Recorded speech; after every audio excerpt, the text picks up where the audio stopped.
happy. Anyways, this is Mitch from Pick Dogs here with Al and Jay. Week 15 of the NFL season. We don't have that many more weeks left to go, but it has been a great season. Got a few teams out there with big records, a few teams not, but Al has got the big record on the show. He has been giving out free winners here all season long. Jay and I are trying to keep up. We've definitely had our spots. But I would say Al's probably winning if we're keeping score. Al, how's it looking this week? Yeah, well, jinx you? No, I mean, I don't believe in jinxes. Last week I was 9-4 here for the season, 115-86 with 5 pushes. So we'll see what happens. Long way to go. My internal goal is to finish 36 games above 500. So still got a ways to go. Yeah, so it's do you want to just begin talking about the San Francisco game, or we'll just say hi to Jay first and then Sure. We'll come back to you. Okay. So Jay, how's it going? Cowboys in a squeaker last week. Came right down to the wire for you. But sure did. In the end of as better as it sucks if you had them like I did, but on the other side, it's as a Cowboy fan, one more game till you see him in January, in the playoffs. So exactly. Counts the same as the 40-point win. Yeah, that's how I felt about it. I had them too. Chalked it up as an L. They happened, but I was glad to see 2 minutes, 99 yards, the game on the line. We got it done. It was ugly, but a win is a win in the NFL. They're not all pretty, and the fact that we got it done when it mattered on the next week, can't be mad at that. Unfortunately, with the 17-point spread, we couldn't take the money line as a hedge on that thing or anything. So we ended up biting it. But, Al, we got Thursday Night Football. It's Seahawks against the 49ers. I'm going to owe you dinner here if I don't win this one. So that's about where I'm at with this thing. I think we can get it's just a system that works. And if you have 3 different quarterbacks and lose Deebo Samuel and all that kind of stuff, and just continue to roll on. That's all you can say. What do you think of this one? Well, let's see. I apologize if there's any noise coming in. The guy's mowing, doing some gardening work outside my window here, so I can't control that. But yeah, I'm going to actually take your Seahawks here. I think Seattle might get back into the race with this game. They're a winning team, and their 6 winning teams in the NFL are 62% ATS at home, going back to 1980. If they're off an upset loss, and their opponent won its previous game by 14 or more points, you've got San Francisco coming in off that magical game, by Brock Purdy, won that game by 28 points. So this is a good spot, I think, to take Seattle plus the points. I'm going to take a home dog. Okay. Yeah, I'm in agreement with Big Al on this one. I like the Seahawks plus the 3 in this one. Brock Purdy, he did look good last week. I got to give it to him. I didn't see 35 points coming from San Francisco. I had the under, so they kind of burnt me. And then the Bucs went and scored that late touchdown. So went over the total in that one. But this week, I don't think they're going to be that good again here this week. I really don't. Offensively, I think they slowed down a little bit, and I think we see a tighter game. It's a divisional game. Geno hasn't looked that great here recently, but I think against a divisional opponent, some familiarity, he looks better this week. And I wouldn't be surprised to see Seattle win it, but I think it's just a close game. I'm just going to grab the 3 here. Well, it's 3.5 in most places. Well, yeah, so I'll grab 3. I don't want to shortchange you. Nah, for sure. I'll grab the hook as well. So, is not looking so strong here. It looks so strong on my computer.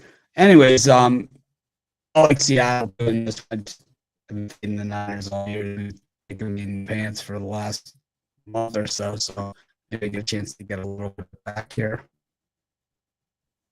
Hopefully we're live and streaming, but I'm not sure. Sound is choppy. Yeah, that's the thing. It just seems that my internet's a little off. Yeah, I'm hearing you, Mitch, every other word. I wonder if I can leave.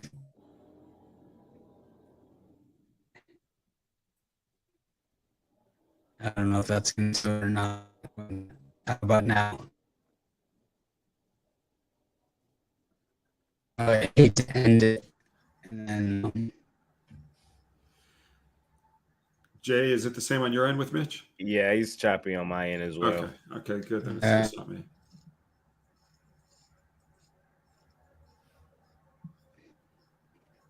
figure out what I can do.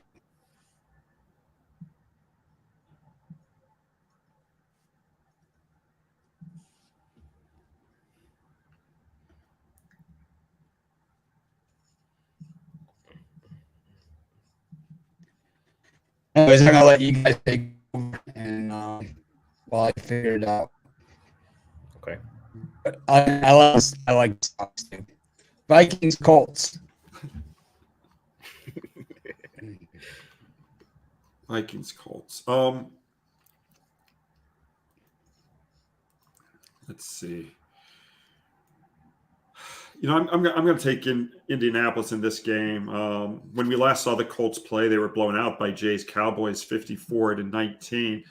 But the score in that game, you know, with 14 minutes left was 21-19. And then Dallas exploded for 33 points in the last 14 minutes. So that, you know, that 54-point output, that's got to be one of the most misleading scores you'll ever see. If you take a look at how the Colts do, they're 32-8 ATS off a loss if they failed to cover the spread by 8 or more points in that defeat. So I think this is an easy decision to take Indianapolis here. I'm in agreement with you, man. I thought y'all might come here and take Minnesota, but I actually like the Colts here, Big Al. Like you said, the Cowboy game was misleading. It was a tighter game than that score really was. We exploded on them there in the end. You know, the Cowboys defense can do that to you when they force you to drop back and pass. You know, Matt Ryan in those situations isn't good, but the Vikings don't have that type of pass rush, and I think this game will be closer than that. Minnesota has one of the worst scoring margins for their team with 10 wins in the past 50 years in the NFL. That's I've seen that. And, you know, they're a good team, but, you know, they don't have that knockout punch. I've said that all season. And I can see this one just coming down to the end, as most Minnesota games do. And we get a 3-point Minnesota Vikings win, something like that. So I'll grab the 4 points here with the Colts.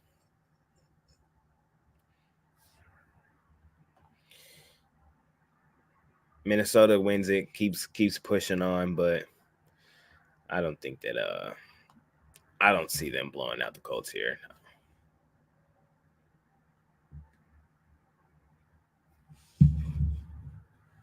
I can't hear you.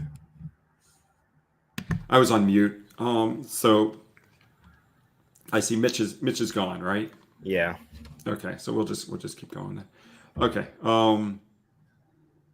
Next game here, you know, we take a look at the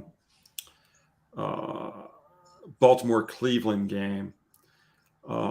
This for me is a really tough game. I don't know what you think about it, Jay, but you know, you've got obviously Lamar Jackson's out. You've got Tyler Huntley in the concussion protocol. He was at practice, but who the hell knows if he's going to play? So I think that really throws a wrench into things when you try to handicap this game, you know, this far in advance.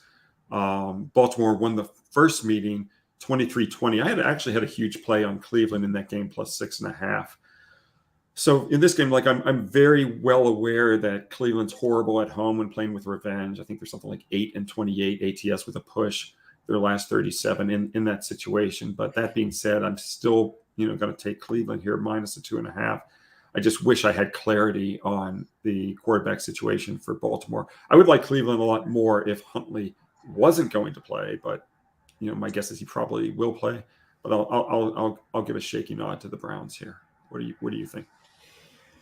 I see your argument in this one. For me, side is choppy for me as well. It's a slight lean toward the Ravens for me. I think Huntley does play, and my favorite play in this game, I like the under though. Baltimore's defense has stepped up a lot here recently, and if you go look at some of their metrics, they're top in a lot of the defensive metrics, and I think that's what this game comes down to. The Browns offense has been struggling a lot recently. Deshaun Watson hasn't looked good since he's been back. They struggled against the Texans. They had a special teams touchdown that put them over the top in the first half, and then they kind of just led on in the second half against the Texans. And last week against the Bengals, they really struggled. And I don't think it looked any better here against the Ravens this week. And the Ravens, like you said, they're banged up at the quarterback position. No Lamar. Huntley is also in concussion protocol. The rookie, I'm not sure on him. So I just think all that translates to an under here this week. I don't see a whole lot of points being scored. And, I don't really want to lay points with Cleveland. Even at home, I don't want to do it. So it's a lean for me slightly to the Ravens. Yeah, no, I hear you. We got this big game, in the AFC East. I wish Mitch was here to talk about it because I know what he'd be saying. But we've got the Dolphins, going into Buffalo, and I think this is one of the most interesting games we're going to have in December. For sure. And you take a look at the weather. We're expected to see snowfall on Saturday into the late afternoon or early evening. The winds are going to be in the 10 to 15 mile an hour range. So what we've seen here is we've seen that the over-under in this game has moved down from 45.5 to, let me just make sure the current number is 42. It was last night. Yeah, it's still sticking at 42. But when I handicap this game, I take a look at Buffalo's, historical numbers with the over-unders. They've played 52 games, and only one out of those 52 have had a total this low of 42 or less. That was back on December 6th, 2021, when they played the New England Patriots. Of those 52 games, 34 of the 52 produced scores of 43 points or higher. I just think with the movement, when they've moved it from 45 to 40, 45 and a half to 42, that we're just at the point where the over has value for me. And even with the wintry weather, on the horizon, I'm going to take the over in this game.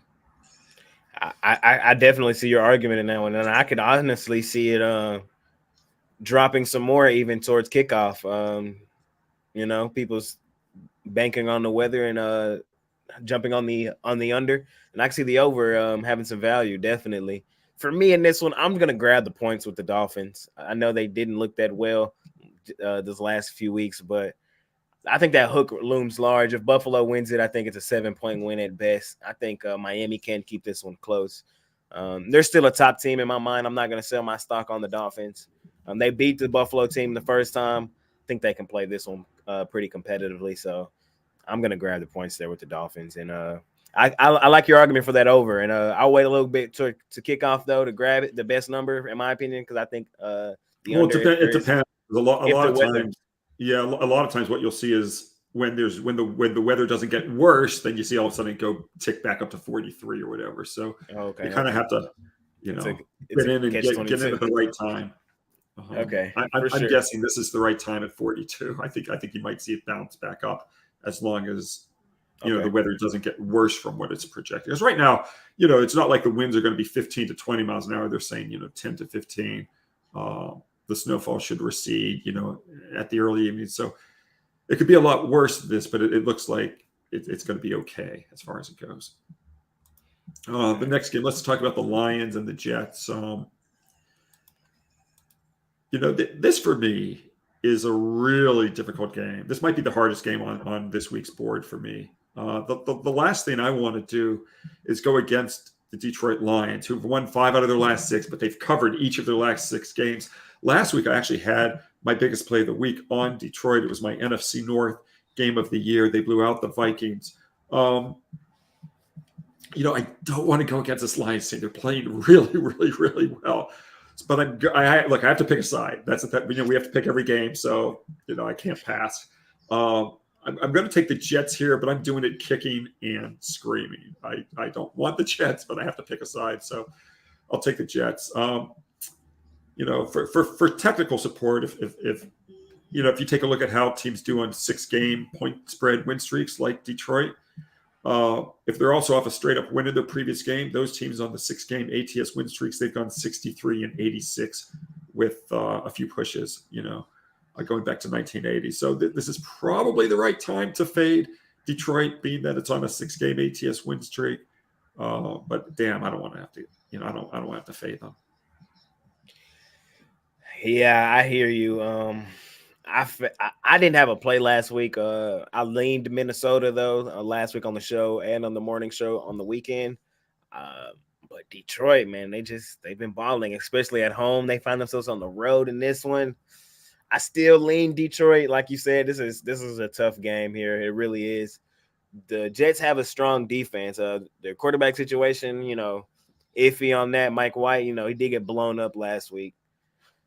Zach Wilson, who knows if he's back in the fold this week. I'm just gonna lean the Lions in this one, Big Al. They've just been so hot. Yeah, they just been so hot, man. It's hard for me not to. They definitely can still make the playoffs, and I ain't gonna lie, with the way that offense is playing, man, they're gonna be dangerous to whoever has to see them. So I'm gonna lean to the Lions in that one. Yeah, well, as I said, it's of the 16 games, that's number 16 for me. I feel you. Bottom of the barrel. I feel you. Yeah. Now, speaking of bottom of the barrel, that's the next game we're going to talk about. Kansas City Chiefs at the Houston Texans. From a handicapping standpoint, I take a look at how these teams have done this year, with the over-unders. Both the Chiefs and the Texans have played a majority of their games under the total this season, but both went over last week. Houston and Dallas totaled 50 points, while Kansas City and Denver totaled 62. I had a huge play on the over in the Kansas City-Denver game. That was my AFC West total of the year over that. So that was almost over by halftime. So even though these two teams on the season have generally been going under, you see it kind of start to turn last week when both go over the total. And there's that old gambling adage, the trend is your friend. And I'm going to look for another high-scoring game here. The last 4 meetings between these two teams have also gone over the total. I'm going to take this over the total of 49.5. For me in this one, it's tough. I just laid 17 points, and the Texans played a really competitive game last week. But I'm going to lay the 14 again here with Kansas City. Kansas City, they were up huge early in that game last week, and they kind of took their pedal off their gas off the. I know. Yeah, I had a friend who laid the 9.5. He was swearing like you wouldn't believe. Yeah, because they were up big on the Broncos, and I'm kind of nervous of that happening here again this week. But I think that might be a focus for them this week, and the Texans played their Super Bowl last week here in Dallas. They really did. Coming up here, they played the game of their life. They really should have won that game. Driscoll turned the wrong way on that play. If he didn't, he probably walks in for a touchdown. But he didn't. They lost it, still in the running for the number 1 pick. And I don't like their chances here facing Patrick Mahomes. I think they pay the Patrick price. I'll lay the 14 here this week with Kansas City. And now we take a look at the game between the Steelers and the Carolina Panthers. I mean, obviously these two teams are playing out the string. Neither one is going to be in the postseason this year. Both teams have played most of their games under the total this year. Pittsburgh has played 8 of their 13 games under. Carolina controls their own destiny. If Carolina wins out, they make the postseason. Well, I'll believe it when I see it. Yeah, I know. But that's a good point. That's a good point. So Carolina, they've played their 8 out of their 13 games under the total as well. Neither team's offense averages more than 20 points per game, and I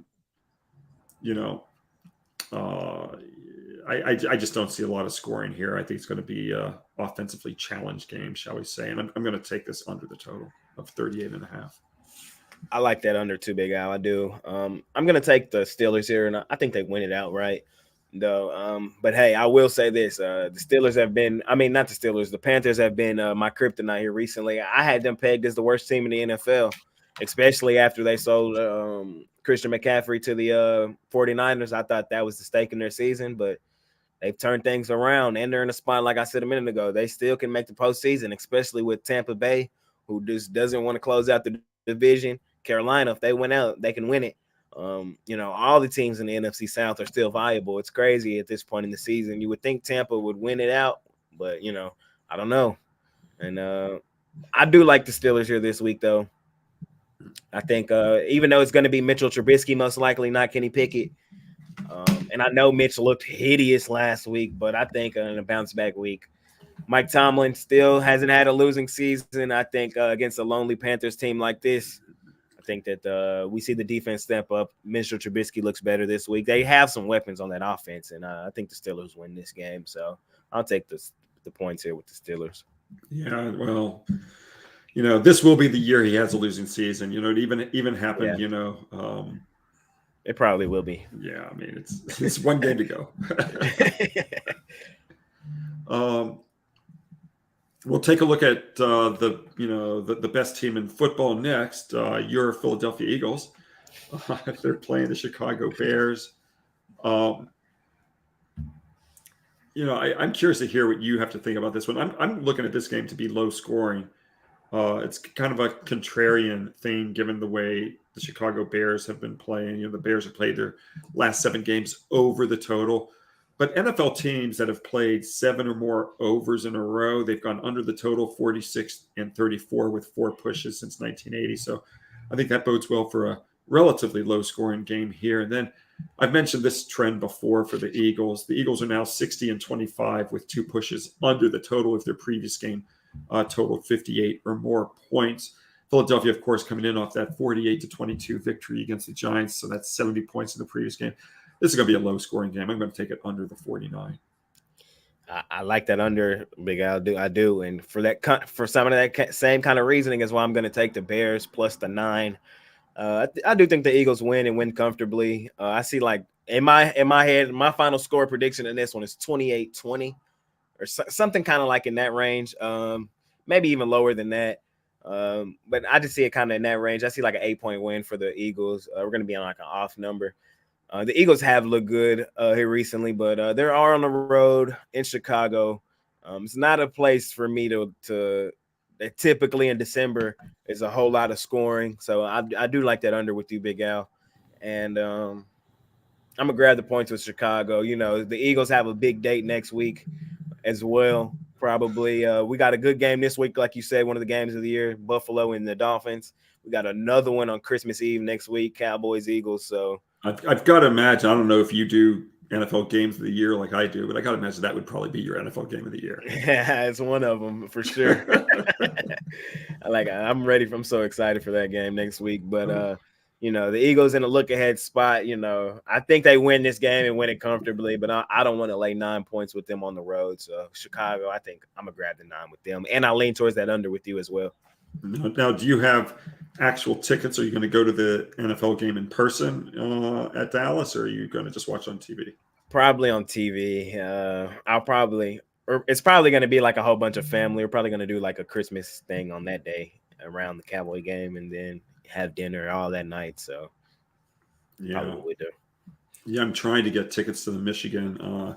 Well, if they make it to the championship game, and they have to get by TCU first, which is going to be obviously a tough game. But my relatives have season tickets to the Wolverines, so they don't want to come out to Los Angeles, so they put in a request for tickets, and they'll give them to me if they're fortunate enough to get them. That's cool. I think you're in good shape because I think y'all get past TCU. Never know. It's college football. Never know, but that would be pretty cool to see Michigan play Georgia in the championship game. For sure. I think I like your chances. Yeah. Okay, let's talk about the Falcons and Saints. Divisional matchup. Yeah. It's been a while since we've seen either of these two teams play. Both of them come into this division game off their bye week. Both of the teams lost their game going into that bye week. Atlanta lost by 3 versus the Steelers. The Saints collapsed against Tampa Bay in that game on Monday Night Football. They lost by a point. This has been an interesting season. It wasn't so long ago here on the show where you were talking about the Dirty Birds. And remember when they were 6-0 ATS and they were covering every game out of the gate? Exactly. Since then. Yeah, since then, what are they? They're 1. That's a distant memories, right? I mean, that's crazy. They were 6-0 ATS after the first 6 weeks of the season. Since then, they're 1-6 ATS. This is a tough game. I'm going to actually go with the Dirty Birds here. I'm going to take the Falcons plus the points. This is a crazy trend for this NFC South rivalry. Atlanta is 19-0 ATS at New Orleans if the Falcons were not off back-to-back wins and were not getting 10 or more points. So that's the situation here. I can't lay points with New Orleans. The Saints are also 56-97 ATS at home versus an opponent off a straight-up loss. So for me, it's the Falcons or nothing. I'll take the points with that, man. Yes, sir. For me in this one, I'm going to take the points in Atlanta too. Desmond Ridder gets the start for the Atlanta Falcons. No Mariota this week. And I kind of look for that to have a slight spark for this Falcons team. They're still in it, man. They really are. I got a futures ticket on them to win the division. They still have a shot with the way Tampa Bay is mucking around. Carolina, like I said, they've improved their season. Divisional matchup, if they want it, it's here for the taking right here. So, in my opinion, I think the value. I like the Falcons on the money line. What's your future ticket? Was it plus 850? Refresh my memory. What was the price? I think it's plus 750. 750. Okay. Yeah. Yeah. I mean, I thought when you mentioned that a few weeks ago, I thought it had okay value as far as it goes. Yeah. So I placed that then. There's still a outside shot on the Falcons, so we'll see. And if they can get this win here against the Saints, it'll go a long way. And it's not that, I think Andy Dalton started in this one. I'm not sure. It could be Jameis. It could be Taysom. There's some rumblings going on there, but I'm going to grab the points with the Falcons, and I'm also going to sprinkle some on the money line. I know they've been awful here recently. ATS, like you said, 1-6 since the 6-0. Trust me, I know. I've been on them even in a few of those weeks, but I'm going to take them here this week. Give me the Falcons. So now we'll take a look at matchup between your team, the Cowboys, and the Jacksonville Jaguars. Cowboys, do you see the number currently? Is it 4.5? Is that the price? 4.5, 4. I'm seeing both. Oh, it's down to 4 actually in most places now. I don't see it. Like the 4.5s are gone. Can you hear me? We can now, yeah. All right. Maybe I'm back. Are you back?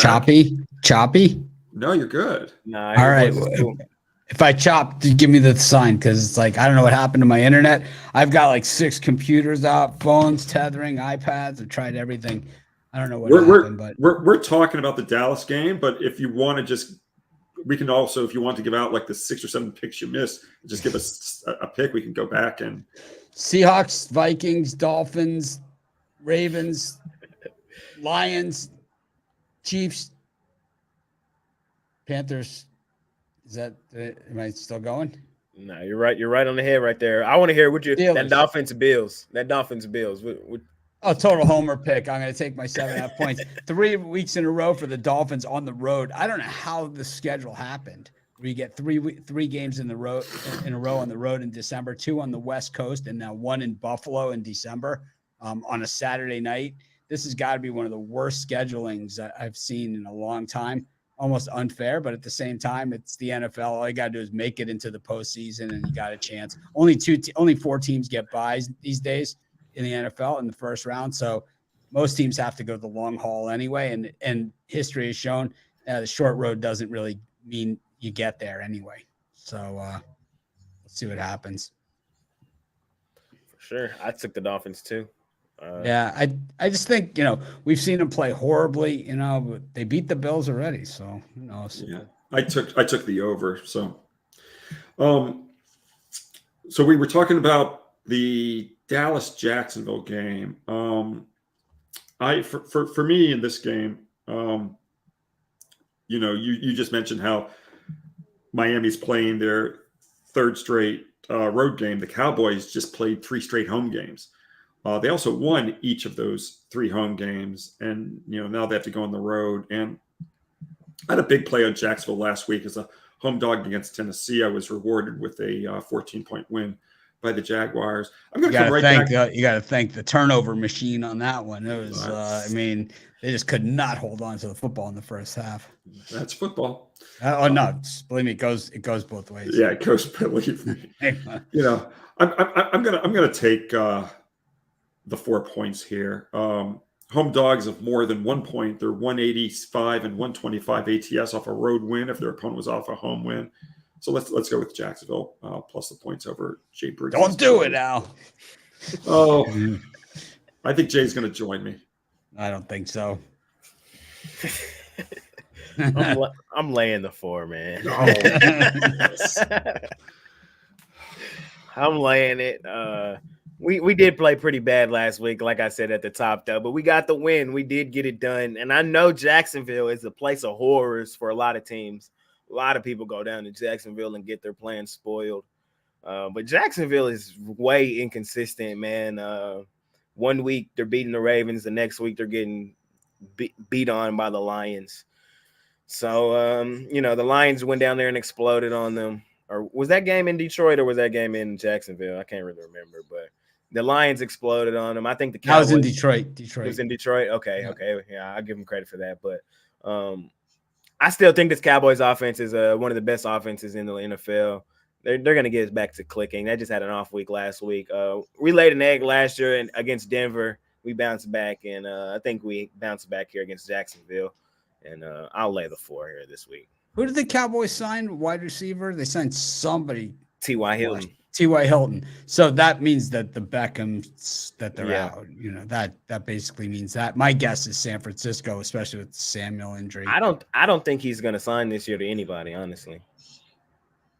I think it's the next season. I like the Cowboys here. I can't stand the Jaguars. I hate Doug Peterson, personal. And, he's roasted me so many times. But I just think the Cowboys are the better team. And I'm going to guess that with the way that they played against the Texans, probably not going to be the easiest week of practice there in Dallas. And it's not necessarily at the pro level. It's not like you have this, it's not like a Jimmy Johnson practice after, a 1-point win over, or heading into a team that he hates type game. In the pros, it's the guys hold themselves accountable and the players hold the other players accountable. And these guys are going to be laser focused because they know if they stumble, that Philly game is meaningless.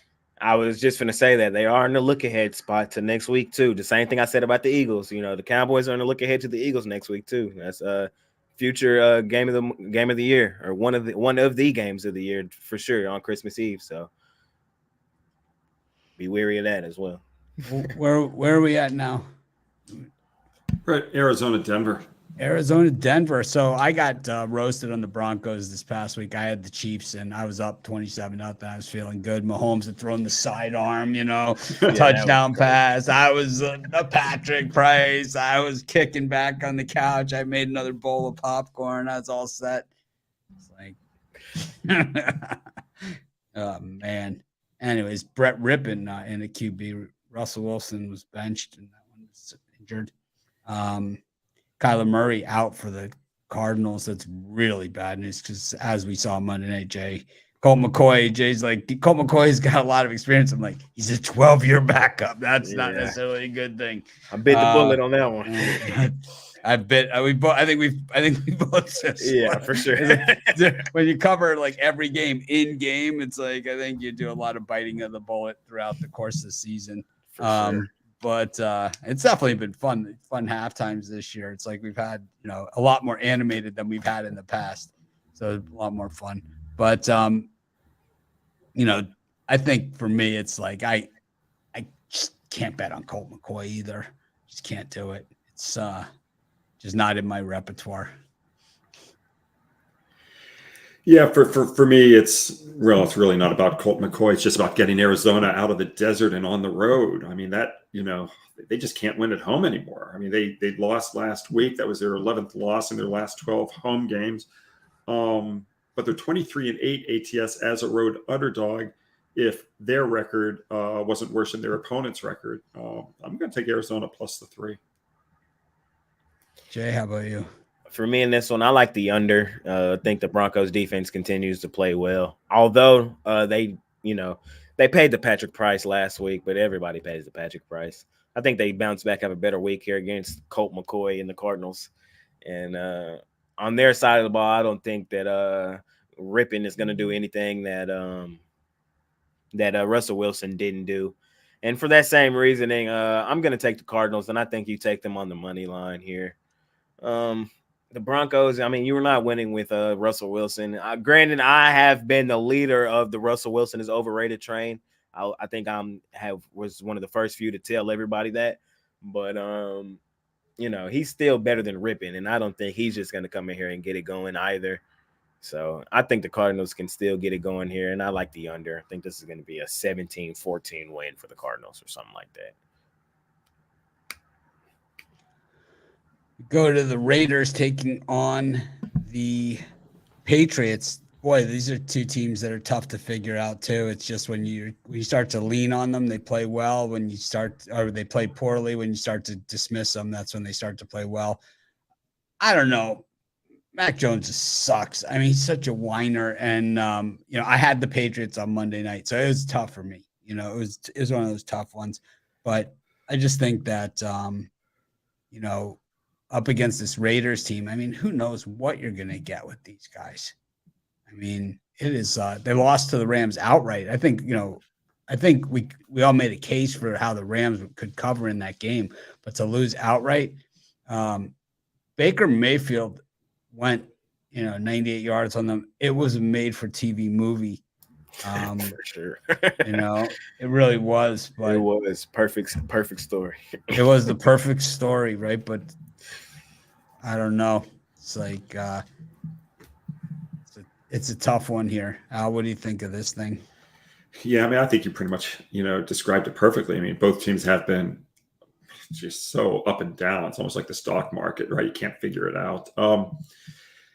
They both were favored on the road last week. New England won and covered as a road favorite. And then, as you mentioned, Las Vegas lost outright as a road favorite. When you get those situations the next week where one team lost as a road favorite and the other team, won and covered as a road favorite, the team that lost straight up as a road favorite, they've gone 54-33 ATS. I just think it's going to make perfect sense. You won't be able to figure it out. Now it'll be Las Vegas that'll play well and New England that won't. I'll take Las Vegas plus the 1 point. I mean, I can't really argue with that, Big Al, but I'm going to take the Patriots here this week. I just think the Raiders, when you lose in that fashion, like, you're just an awful team. The Raiders are just so awful. You let Baker Mayfield, who had been in the building for 2 days with some backup wide receivers, drive 98 yards and win the football game. Like, that is ridiculous. And then not only that, it's the coaching decisions as well. Why are you playing that defense with that much time left on the clock? You're running press man on who was that? Van Jefferson, I think. Baker Mayfield is a number 1 overall pick. Baker Mayfield, yeah, he's not the best, but Baker can set and throw the football.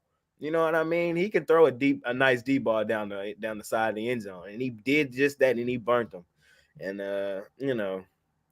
Mac Jones, he's not the best, but I just think that better coaching here. This is the Josh McDaniel versus Bill Belichick game, so we're going to be hearing about that. But Bill Belichick's not going to lose to Josh McDaniel. It's not going to happen. Give me the Patriots. I'll take them on the money line. It's even, so yeah, give me the Patriots. They win this one. I think what you see with Bill Belichick throughout his coaching career, and we saw it last week against Arizona, is that when he plays against the exceptional players, occasionally those exceptional players will beat him. Peyton Manning, right? Couple of guys like that, just once in a while they get him. But it seems if he has a chance to really coach up around the bad players and the bad teams, he really usually can figure it out and get them. I think Devonta Adams is the only guy on that team that can beat him, that he can't really game plan around. That it's kind of like that Julio Jones catch that he made in the Super Bowl against them when Belichick was like ready to challenge, and he was like, forget it. He's just like, this guy's just too good. I don't think there's anybody, though, on the Raiders that can do that. We saw it like when he made the halftime adjustments when Colt McCoy came in for the Cardinals game last week. Forget it. It was like, I don't understand. I mean, I know we already passed that game, but what is the strategy of running backwards when they're chasing after you, when the pass rush is on, turning around and running like Colt McCoy did? You're not going to outrun them. And where are you going to go if you do? It's like, I didn't understand it. This guy, Colt McCoy, takes like a 4-yard sack and turns it into a 13-yard sack every single time. And it's the only reason it's only 13 is because they catch him before he can run, 20. It doesn't make any sense. But anyways, I could see Belichick coming up with a plan. These are games that I think are really, really tough to gauge. I think we're at that time of the season. They're going to be tough, but both these teams need it. You know, these are must-win games for everybody. We're at that time of the season where it's kind of like you're done. You know, if you don't win, like the Broncos, Cardinals, they're both done. Even though they don't believe it, they are done. But these guys are still very much in it. The Raiders can end up 9-8, and the Patriots can end up 10-6 or 11-6. Yeah, this is it. I think for the Raiders here, this is their last hurrah right here. So they lose this one, it's over. And they win it, they still got action.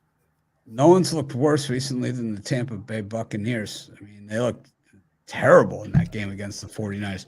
They just looked unprepared. And, you know, we've seen this from Tom Brady the last 3 years. He'll have games where he just looks done.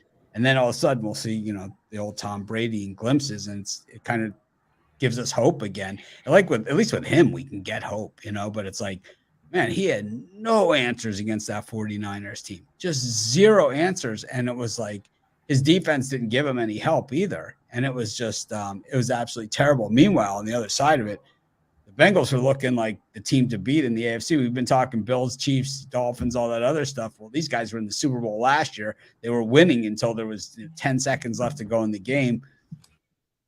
Man, they look really, really good, the Bengals.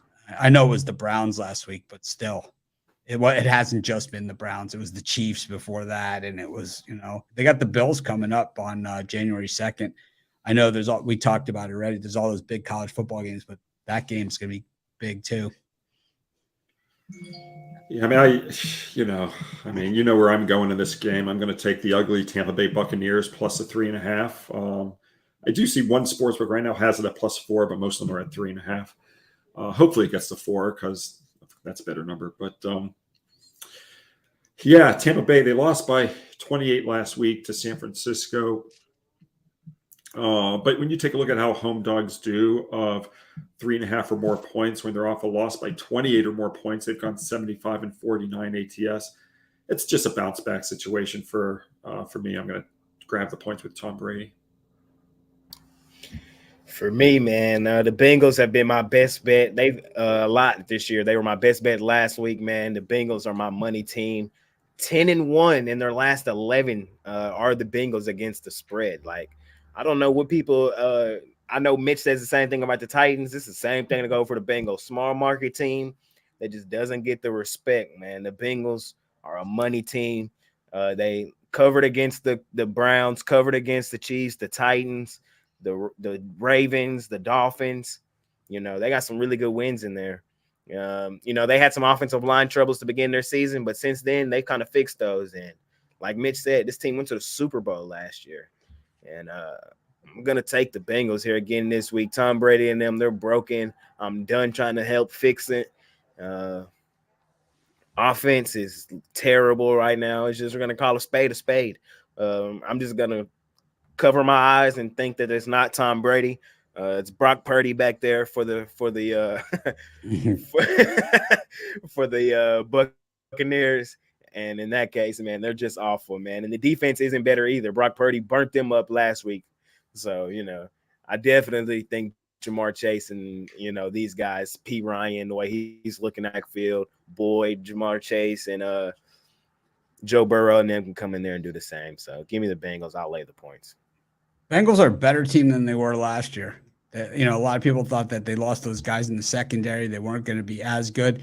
They're better than they were last year. And Joe Burrow is better than he was last year. And he's becoming, you know, a top 5 quarterback, if not top 3. Top 3. And he's in that Allen Mahomes conversation. If they're going to put Allen up, I'd rather have him over Allen. Me too. I'd rather have him over Allen. He's running. He runs too. You know, he runs too. He's faster than Allen.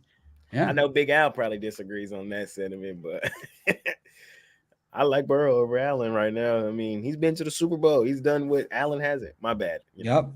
No, he's made the throws at the big time moments and the big time games. He's done it against the teams that Allen hasn't been able to do it against. You know, Kansas City. I mean, for me, it's just Mahomes is one, and you guys can. I don't really care about who's for sure. I agree. We all agree on that. We all agree on that. You know. I agree. I'm in the club, you know. I'm the Patrick Price. Yeah, I'm in, you know. I'm in. I got to get my bobblehead for the set for Patrick. That'll be my homework assignment. We got the Chargers against the Titans. The Titans now 7-6. They've kind of peeled back a little bit, and the Chargers pretty nice win over the Dolphins there on Sunday night. I'm a Dolphin fan. I took the Chargers in that game plus the points, but I figured the Dolphins would be in it a little bit closer than what it was, but they really weren't. And part of it, I did not like the play calling for the Dolphins at all, but the Chargers got it done on defense, and Mike Williams once again comes up with those big catches. I mean, he just always makes that catch. It's like, it's amazing. One of the more underrated guys because he's injured so often. Yeah, I mean, when I look at this game, Mitch, you take a look at the Tennessee Titans and how their season's gone. They had covered 8 straight games, and 6 of those 8 had gone under the total. They held 6 of those opponents to less than 20 points, but now they've lost their last 3 games straight up and against the spread. Their last 2 have gone over the total. They just gave up 35 and 36 points to the Eagles and Jaguars. So you kind of see the worm turning with Tennessee here. I like this game over the total. I think it's going to be another high-scoring affair. The Titans have also gone over the total in 10 of their last 11 road games off a point spread loss, and 55 of their last 87 games overall off an ATS loss. So I'm going to look for this game to be, relatively high score, and I'm going to take it over I think it's 47 or 47.5.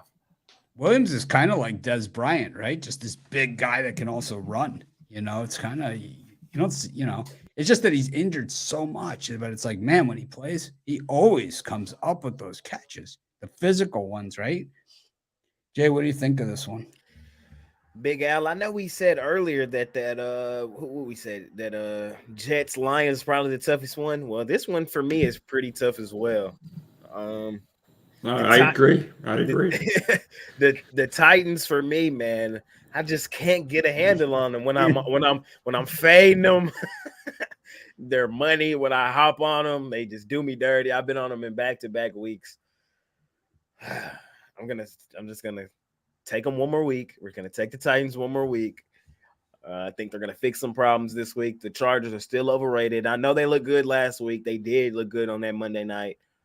Herbert is getting back healthy. I think that's a key piece to the Chargers starting to look better. He is getting back healthy. He had the real problems earlier.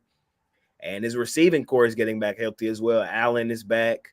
Like Mitch said, Mike Williams, man, he is, I don't know, man. He is like automatic on those jump balls. So the Chargers have looked nice here, but I just think the run game here is going to be too much for them. I think we have another big game from Derrick Henry. I look for him 2 touchdowns in this one prop. You probably get some plus money on that. I think the Titans fix some of their issues and get a win here on the road. Yeah, I see. Normally, if Jay's on the Titans, I go on the other team. If he's on the other team, I go on the Titans. I think he's. I think he's about over 11 in Titans games this season. But I don't like the Chargers. I just still think I think they're overrated, and I think I don't know.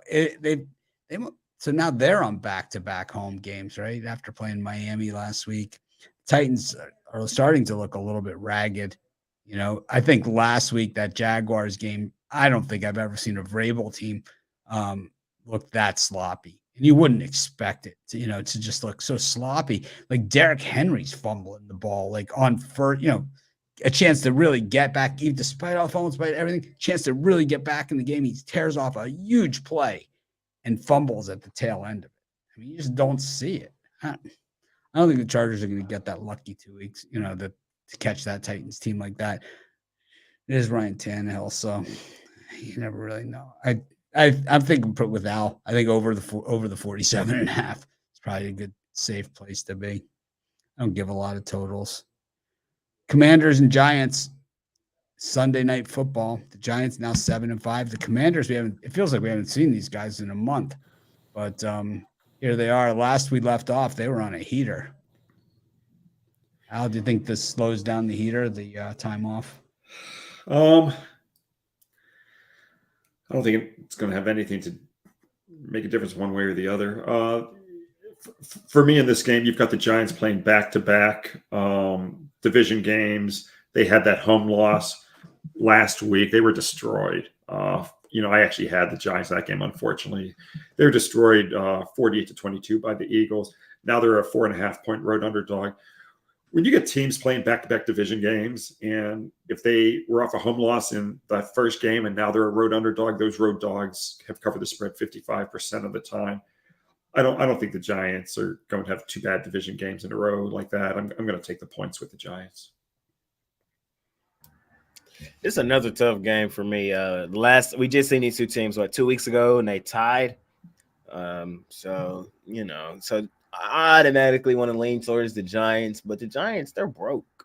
How would you have liked to have had the over 40 or 40.5 or whatever it was in that game? That was crazy. There's an overtime. And that was crazy. They can't even get a point in overtime. That was crazy. I seen some guys posting that on social media. How they didn't even come close to scoring a point. Yeah, it's like.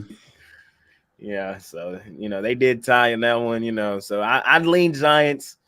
Commanders, though, they are, in my mind, they're the better team in this game. They are the better team in this one, but I see a 3-point win. The Giants, they've been overrated all season. They kind of played above their means there for a while. Washington has started to turn the tide. Heineke, he's not the best quarterback in the league, nowhere near that, but the guys play well behind him. They got a good defense, and he just does what he's supposed to do. I think he does that here in this one. I think it's another tight one. This time, I think the Commanders probably win it by 3. So I will grab the points here with the Giants. I'm going to take the Commanders in this one. I don't know, having the week off, getting it together, time to get it together. I just think that probably going to be a pretty physical game. I don't like the way the Giants have looked recently. Like that Eagles game was just embarrassing. I mean, it's just terrible. I felt I wasn't embarrassed for them. I was embarrassed that I took the Giants in that game. It was terrible. You know what happened on that one? I took the Giants, and then it's like one of those games where it's like you wake up Sunday morning and you wish you would have waited until Sunday morning to put the pick in, because I knew I was on a public dog, and it's like I knew I was a dead man. It's like it was one of those games that it's like I could have betted or something on the side or had like a little action, but it's like I certainly did not feel confident about it at the time because I knew I was on a public dog. I just knew it, because I have a YouTube channel. I read the comments. Giants are going to win money line outright. It's like, oh man, I'm dead. Yeah. Today someone sent me an email saying, I got a pick for you. Taking Western Kentucky minus the points. Like dead man on Louisville. Just dead. It's like, I hate when people send me picks. I mean, I hate it. Real Al, do people send you picks? Not that often, believe it or not. Oh which is a good thing because I wouldn't, That's horrible. Some people send me whole spreadsheets, of picks. Yeah, no. Here's all my picks for the last 8 months. Like, oh no. I block them, Yeah, I mean, but I'm one of those guys. I'm putting out my games in the morning, 5 a.m. or whatever. I mean, I'm never really concerning myself with what other people have. And me neither at all. That's why I don't want their picks. And the thing is that number one, this guy emails me after I did the video on that game, and number two, we covered it on the live show as well. So what are you doing? Why are you sending me this? So did you took Louisville on the video, and he was saying? No, I took Western. Oh, okay. I'm fading Louisville until they win. I'm not one of these people I'm not going to try and catch the falling knife. I'm not a catch the falling knife guy. We leave that for Bittler to say they're not that bad. I'm going to take Bittler. We're going to get Bittler. We're going to get a recording on one of these buttons that says they're not that bad. It's I love Louisville tonight. Do you against Western? Yeah, I love them. I think Western's a circle game there for them. I think this is one that even before the season started and before they knew Louisville was bad and any of those things, that Western Kentucky had this game circled on their schedule saying, these are the guys that kicked us around in this in-state game. We're the little guy, they're the big guy. This is our shot to go into their building and kick their butts. And I am sure they've been talking about this since the preseason opening night warm-up and even before that. I like Western tonight too. I like them too. I don't like that the little guy against the big guy when the big guy is hurting, because they take out years of frustration on them is what generally happens in those spots. But Louisville's not going to lose forever, but they do play Florida A&M next time, so I think that might be the spot where they break this. Well, this I mean, This is the first time all year I've taken Louisville. It's not like I've been taking them and now this is going to be the time. Like I've been taking them once this year, but this is a perfect time to take Louisville tonight. Because the world is on Western. I have no idea what the world's on. I couldn't care less. But what's the perfect scenario? What is that? I will tell you off air. All right. Well, I will. It's a system I have. They fall into a lot of terrific systems, and it's the perfect time to take Louisville tonight. France was such easy money. I like the guys that are great at picking the games after they're over. I am 100% in the games I get to pick after they're over. After they're over, they're such easy money. What happened in the France game? Was it 2-0? Yeah, I think so. It was at least 2-0. The first goal was like, I mean, it was Morocco. They had the chance to tie it up, and when they didn't get the goal, when they had that really good opportunity, it was pretty much over at that point. That guy had the bicycle kick right in front of the net, and he just missed. And I mean, I don't think Morocco is holding their head low, for their performance in this tournament. And they had a hell of a run. Yeah, and the thing is that the losers both play each other. So Croatia plays Morocco on Saturday, this weekend too. So it's not the end of it, and it's like I think it's like if the U.S. made it, like how far the U.S. made it, that was a win for us. For sure. That was a win. I'm not a soccer fan. I don't really follow the sport, so I'll ask you guys. I don't. Will France be a small favorite versus Argentina, or what probably going to be even? It's probably going to be Argentina slight favorite is what I think it'd probably be. I think it's going to be pretty even. I'm gonna watch that one. It's gonna be a hell of a game. Speaking of France, Argentina, we got the Packers and the Rams going at it on Monday Night Football. You want to talk about the game they thought was going to be their game of the year heading into the Christmas season, and instead you got the Packers at 5-8 and the Rams at 4-9. But Baker Mayfield now makes the story a little bit more interesting after last week's performance, and the Packers have had a week off, and 9-8. Squeeze into the playoffs, stranger things have happened than Aaron Rodgers, winning some playoff games on the road as a dog. I'm just looking at the odds right now. They've got Argentina at plus 191 and France at plus 183. So it's a virtual pick 'em. Yeah. Ruffalo will take the draw. Westgate has both teams at plus 180. With the draw plus 205. So this is about as even a match as you're gonna have. So I'll probably just root for Argentina in the game. It's gonna be a great one. Jay has this to look forward to. Ron Romanelli went 3-2 on his picks on Saturday. Someone wrote on the video in the comments, "You went 0-5 yesterday." Yeah, they killed me with that. Oh, I get it, man, all the time. You went 0-7. It's like I'm 4-3. What are you talking about, man? It's like I'm 5-2. You haven't won in. I love this one. You haven't won in a week. I'm like, 78% this week because they're parlaying them. They're parlaying. And that's. I mean, I love our job. I love what I do, but that's one of the most annoying things is when you'll get contacted by the customer and they'll be like going into you about something they're not even right. No, and you're just like, I don't mind you criticizing me when it's true, but don't give me the crap when you're wrong. Yeah, and it's like, or if they make your record worse than it actually is. Like, you knew it was bad, but it's like I was 4-7. Like 4 I wasn't 2-8. Yeah, exactly. I was 4-7. I was not 2. That's exactly how it is too. It's like I was 5-6. I wasn't 3-11 or something. It's like. And they'll make it seem like the 5-6 was the absolute worst day they've ever experienced in their life.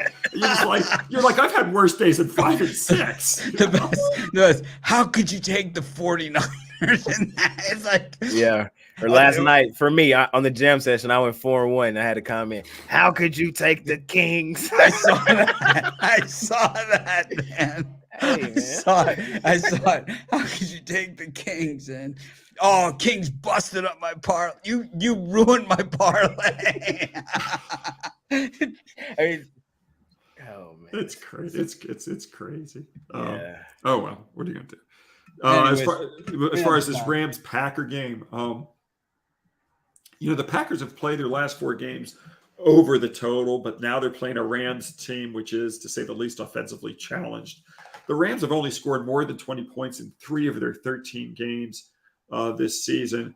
8 of their 13 have gone under the total. It's going to be 3 degrees at Lambeau on Monday night. There won't be much wind, so that's, I guess, the good thing. But I just can't see a lot of points being scored in this game. I'm going to take it under the total of 39. I'm with you. I like my primetime unders have been money. I think this is going to be another one that's just straight money. I know everybody's going to be enamored with the Baker Mayfield drive late, but that game was mucking around for the whole first quarter, second quarter, well into the fourth. So, I'm not impressed. It was good, though. It was good, fun ending. But, I don't see a lot of scoring in this one. And for that same reason, I do kind of lean to the Rams plus the points. The Packers, I don't feel like laying a touchdown with them. I mean, they've been better here recently, kind of. But, this is not a great Packers team this year.